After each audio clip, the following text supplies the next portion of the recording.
Welcome to Wine Tripping TV's web series, Just a Taste. It's the wine review that you never saw coming or going. He's Jeff Gaskin, and I'm Dan Ganshirt, and each week we bring you updates from the world of wine, as well as the details you need on one wine in particular. And this week we have a 2009 Brotherhood Riesling. It comes from grapes from the New York Finger Lakes region, which is kind of like a second home to the native German grape.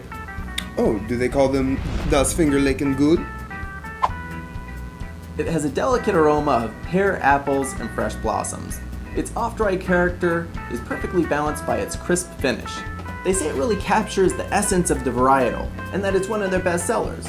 But I think people are really attracted to the beautiful blue bottle, and its price point of about $10.99. Now, if you're watching on winetrippingtv.com, just click the link below the video to learn more about this wine.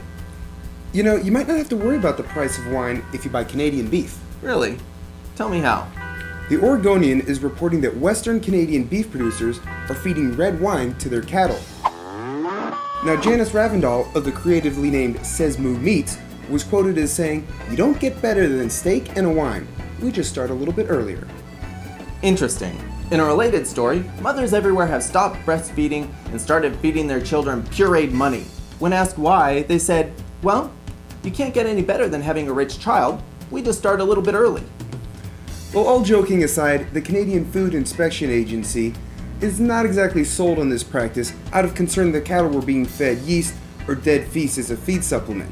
Janice Ravndal is permitted to continue, although she's seeking official approval. Well, that's a fun story. However, I imagine cow tipping in the area has become a lot less challenging over the years. Certainly. But you know what has become more challenging over the years? What's that? Reusing products. Now, everybody's into recycling, but oftentimes we forget that the only way to reuse 100% of a product is to reuse the product itself. A new company out of Northern California is taking on that task. They're called Wine Bottle Renew, and they're going around Napa County and collecting up all the old wine bottles. Well, that shouldn't be too hard to do, because the homeless never put up much of a fight.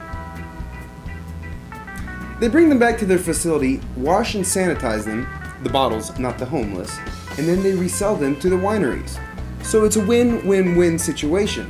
Wine Bottle Renew makes money, the wineries save money, and the environment is saved by reusing products. You know, we should start a similar company and call it Bottle Pimpin'. How does that make sense? It's like this. The bottle gets used. You go out to the streets and you collect it, you bring it back, you clean it up, and then you put it out to be used again. Bottle Pimpin'. Wow, you need help, and we need more time. Join us next week as we taste two wines from Pina, a Napa Valley winery. As always, this is the wine review that you never saw coming or going. For Jeff Gaskin, I'm Dan Ganshirt. Now go wine tripping.